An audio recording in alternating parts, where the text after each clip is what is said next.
welcome to the Round 2 Review Championship Preview. I'm joined by your former champion, Joel Gibson. How are we doing, Joel Gibson? It's with a heavy heart that I come to you guys. I apparently tested the fantasy gods too much. I was feeling real good yesterday, feeling less good today. I bet. Yeah, I mean, with that, we'll just hop right into it because I know we're gonna talk about this a little bit here.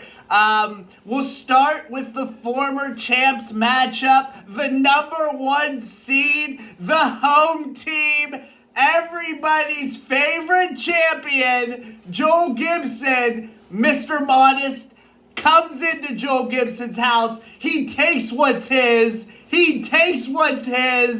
And it's 6-3-2 right now. It's gonna end with me winning regardless if it's 6-3-2 or 6-4-1. Boy, yesterday when you posted that message about Jimmy Butler and me taking on Water, I knew it was over. That did nothing but confirm that I was going to win this matchup in my mind. I said nothing other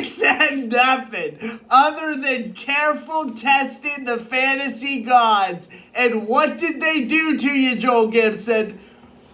Immediately after, 3 guys were pronounced out for that day. Not only 3 guys, 3 of like your top 5 guys. The bonus out for personal reasons. Fred VanVleet out for fuck all reasons, and I forget who else. I forget who the third one was as well. Devastating. I needed Conley was the other one. Conley, motherfucker. They threw that report out like 2 weeks ago that Conley was gonna play more minutes. Yeah. They play more back-to-backs, and immediately this guy starts playing less minutes and starts sitting back-to-back. I know. And it's so funny, Joel Gibson, because if you'll indulge me, I believe I sent you a hope text message earlier in the day. Hope that they don't sit Freddie. Hope that Conley doesn't sit. Hope that Bog plays. Now, Bog did play. I had no idea that Sabonis was going to sit. That was kind of crazy. Yeah, it came down to steals. And regardless of, like, what we're talking about or anything like that, we did talk about last week how it's kind of a cardinal sin to leave people in ads sitting. And Joel Gibson, looks like you left 2 ads sitting. I did. Going into yesterday, so Friday, I was looking at the score and I said, if I can survive Friday and be within striking distance, I think I have Brandon. Which meant I still had to have ads to face Steven. I had less, I was in single-digit dollars, so I needed to save every ad I could to potentially upset Steven. And when Friday, James Harden shit the bed for you, I was feeling real good. I had the player advantage Saturday and Sunday. So I was going into Saturday confident I was going to take the lead. I was, honestly, had those guys played, I think I would have got your ass. But I know you also had people play for random reasons, congestion, opposing fucking toes going, just all kinds of shit. It was a weird matchup, but I wouldn't change much. I might have flipped Simons out earlier, but I was really hoping that I could keep him and use him in the championship potentially. I needed every ad possible. So, win some, you lose some. Congratulations to you. I didn't really think I had you on the ropes, though. And considering my draft position, that's pretty impressive. I'm going to give myself a pat on the back, and I wish you best of luck against Steven next round. Absolutely, I appreciate that. It was the same position that I was in last year when I went through the injuries. You kind of got a taste. It was weird. It was kind of opposite this year that was last year. Not a lot of shit talking really to say other than my ads were pretty legit today. I needed steals. All three of my ads got steals. Booker, crazy game in steals. Harden, well, playing shitty these last two games, still has been putting up a lot of steals. And that, at the end of the day, is what helped me out to seal it. Not a lot of threes coming out of Harden. I added Herder today just as like a Hail Mary for threes. And I think he had like 5 threes today. And right now we're currently tied at threes.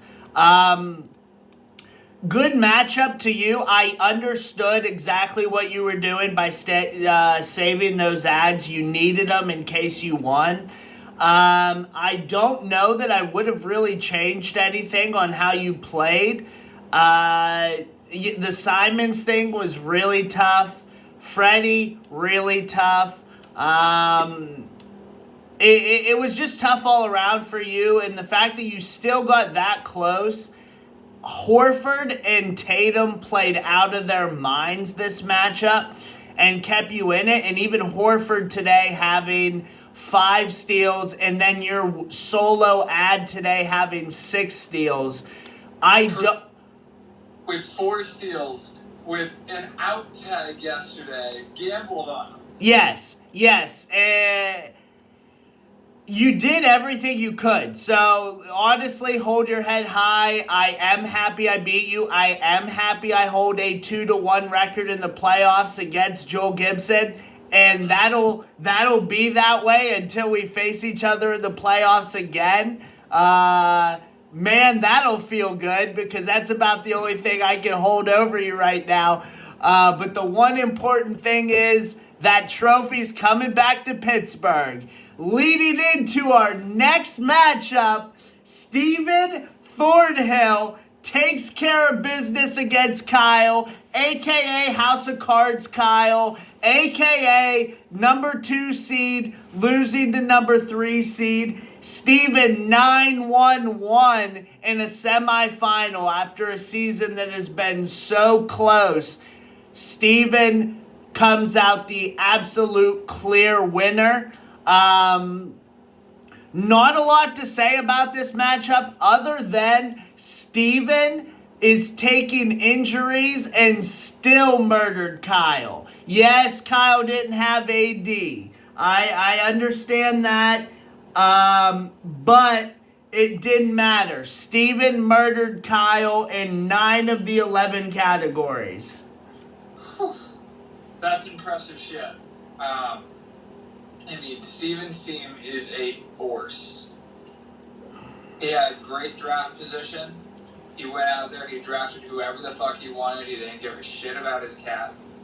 And then he made trades, and look where he is now. Yep. There's, like I said, Steven's team, I don't think that you and I have ever faded away from Steven's team being really good this year. The beginning of the season, I was like a little on the fence. I remember that, where I was kind of putting Eric a little higher than he should have been. But that being said, I didn't think Eric was going to take all the injuries that he did right away. But Steven's team, he proved me wrong right away, and then immediately I started moving him up the ranks. And since then, I think he's been easily top 5, easily top 3, and now easily top 2 against me. Congratulations to Steven. He always seems to do really well. It doesn't matter the year or whatever. I always feel like Steven is doing really well. And in my opinion, outside of him, maybe Doug, Steven is probably the one most deserving of a championship that does not have it right now. Yeah. Every year, Steven competes. Yep, 100%. And he beats Kyle. Yeah, thanks, Kyle. Thanks, Joel Gibson, for your competitiveness this year. You guys come up just short, and you have the you have the same chance as everyone else at getting maybe that number 2 pick in the dynasty draft there. Yeah, I mean, one last thing on the Steven Kyle matchup. Steven only used 10 ads of his 14 and still beat Kyle. He also still maintained $14, $1 each day, him and I. We both maintained it. And with that being said, we'll get right into the championship preview portion since I'm talking about it anyway. It'll be Mr. Modest at Steven. We both have $14, which means we both have the max amount of ads. Steven has a couple injuries and his IR is full. I have a couple injuries and my IR is full. Ingram and McCollum, it's interesting because both of them have similar timetables. McCollum with the COVID, Ingram with being evaluated. If he's out a longer amount of time, that's obviously a problem for me. Helps Steven because McCollum won't have Ingram. I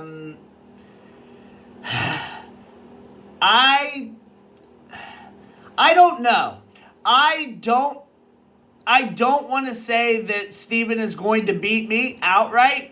It has been 1-1 this year. I beat him earlier in the season. He beat me late in the season. It is very close, though. I was looking at them side by side. There are 5 categories that I would have won this week, 6 being if I get that triple-double. There is an avenue for me to beat Steven Thornhill, and I'm going to do my best to get it. I'm picking myself, Joel Gibson. I'm picking myself. I wish Steven good luck.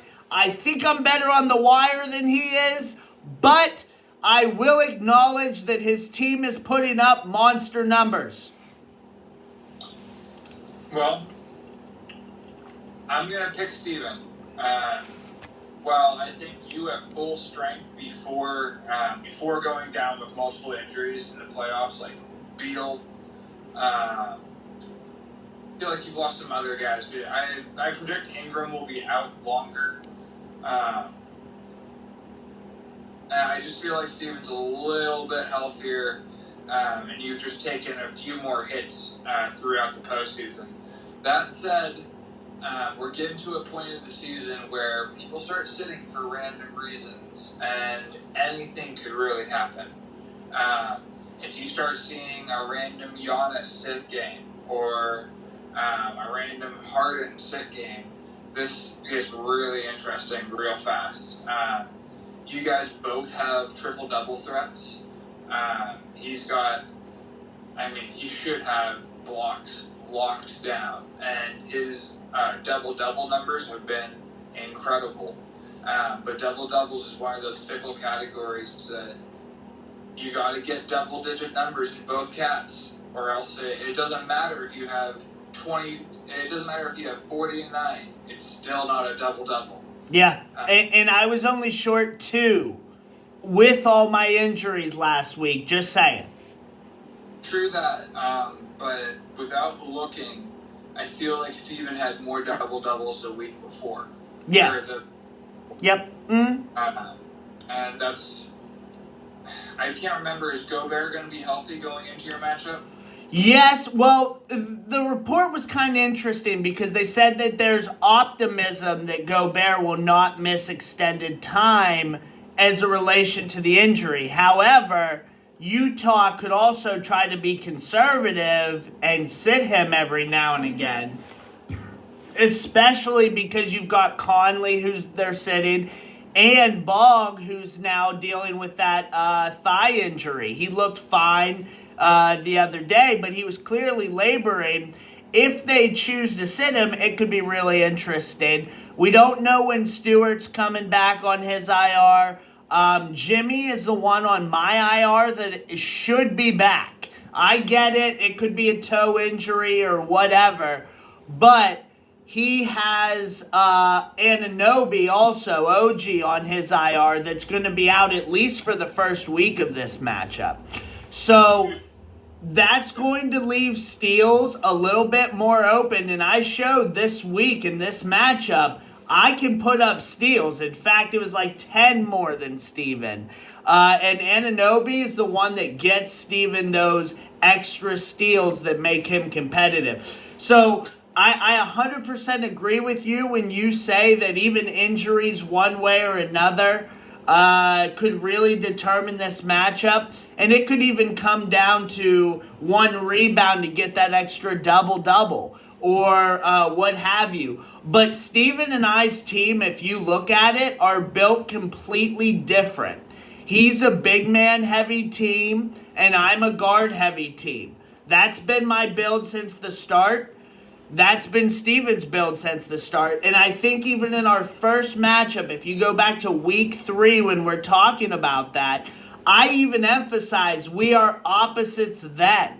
This is a very interesting and compelling championship matchup. And honestly, I don't think that I think that I'm an underdog, but I don't think that it's out of reach for me. And I'm going to pick myself if there's even a hope of me winning.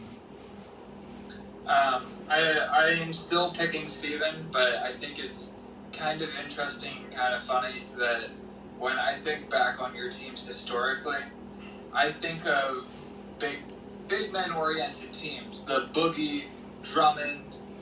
Who's your other third big man in that trio? Was it Blake back then that I was killing with? It might have been Blake. It was Here with Bagley.